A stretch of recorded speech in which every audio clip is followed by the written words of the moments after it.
విలాప వాక్యాలు 3వ అధ్యాయంలోకి రావాలని నేను కోరుతున్నాను.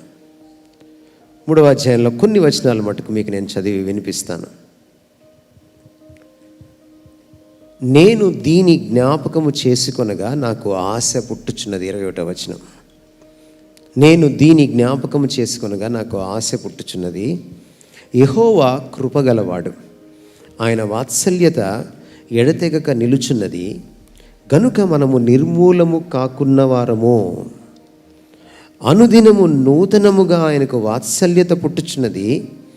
నీవు ఎంతైనా నమ్మదగిన వాడవు. యెహోవా నా భాగమని నేను అనుకొనుచున్నాను.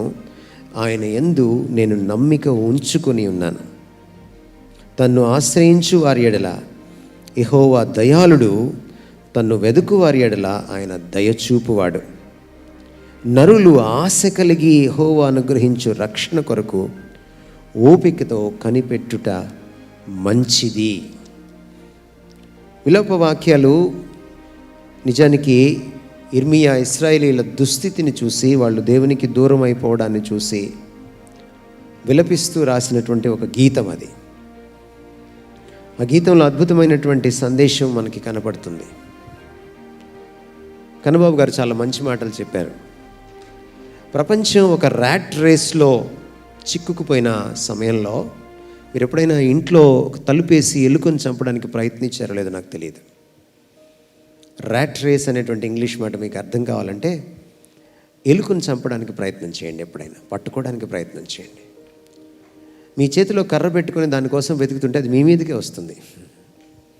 ఎందుకంటే కళ్ళు మూసుకొని పరిగెట్టినప్పుడు అది ఎట్టిపోతుందో దానికి తెలియదు. ప్యానిక్ అయిపోతుంది. ఒక భయాందోళనకు గురైనప్పుడు దానికి దిశానిర్దేశం ఉండదు. ఈరోజు ప్రపంచంలో ధన సంపాదనలోనూ కీర్తి ప్రతిష్టల సంపాదనలోనూ వేలం వెర్రిలాగా పరిగెడుతున్న ప్రజానీకాన్ని మీరు ఒక్కసారి చూడండి. వాళ్ళని ఆపి వాళ్ళ జీవన పరమార్థం ఏంటో మీరు అడిగి చూడండి. వాళ్ళ గురి గమ్యం వాళ్ళకి తెలియదు. డబ్బు సంపాదించేసిన తర్వాత నెక్స్ట్ ఏంటి? డబ్బు సంపాదించేసావు, నెక్స్ట్ ఏంటి? ఈ ప్రపంచంలో ప్రతి ఒక్కడు పుడతాడు, వయసుకు రాగానే పెళ్లి చేసుకుంటాడు, పిల్లల్ని కంటాడు, ఈలోపు చదువుకుంటాడు, ఉద్యోగం సంపాదిస్తాడు, లేక ఓ వ్యాపారం చేస్తాడు, సెటిల్ అవుతాడు, అన్నీ అయిపోతాయి.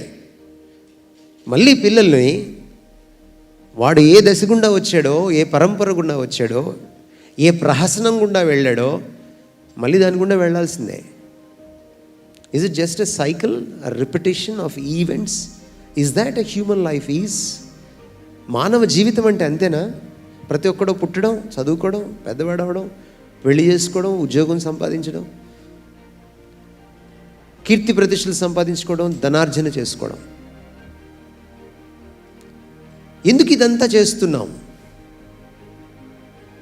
ప్రపంచంలో ఏ జీవి కూడా నేనెవరు అని ఆలోచించదు. మనిషి ఒక్కడే ఆలోచిస్తాడు. మనిషికి ఒక్కడికే ఉంది ఆ సత్తా, ఆ స్పృహ. ప్రపంచంలో ఏ జీవి కూడా భగవంతుడి గురించి ఆలోచించదు, మనిషి ఆలోచించినట్టు. బహుశా కరోనా వైరస్ మనకి గొప్ప పాఠాలు నేర్పించింది, నేర్పిస్తోంది. నేర్చుకున్నోడికి నేర్చుకున్నంత.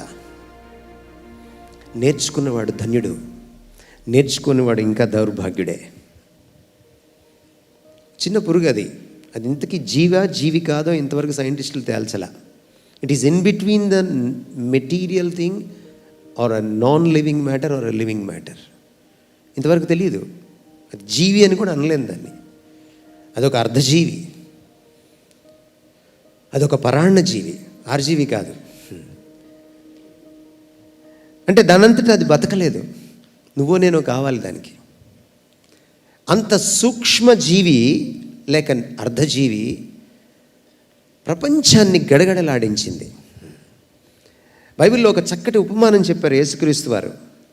ఏమని చెప్పారంటే, ఒకడు ధనాన్ని కూర్చుకొని ధాన్యాన్ని కూర్చుకొని చివరికి వాడికట గోదాములు సరిపోలేదు. గోదాములు సరిపోకపోయేసరికి వాడు అన్నిటినీ పగలగొట్టి మళ్ళీ ఇంకా కూర్చుకోవడానికే ప్లాన్ వేసుకున్నాడు. ఆ స్టోరీని ముగిస్తూ యేసుక్రీస్తు వారు అన్నాడు, వెర్రివాడా, ఈ రాత్రి నీ ప్రాణమును అడుగుచున్నారు. ఆ సీన్ మళ్ళీ రిపీట్ అయింది కరోనా వైరస్ వచ్చినప్పుడు. వెర్రి వాళ్ళారా, కరోనా మిమ్మల్ని అడుగుతోంది. పాఠాలు నేర్చుకుందామా? చిన్న వైరస్. దేవుడు పాఠాలు నేర్పించడం మొదలెడితే నేర్చుకోకుండా ఉండడం కష్టం, నేర్చుకోకపోతే చాలా నష్టం. అందుకనే దైవ స్పృహ చాలా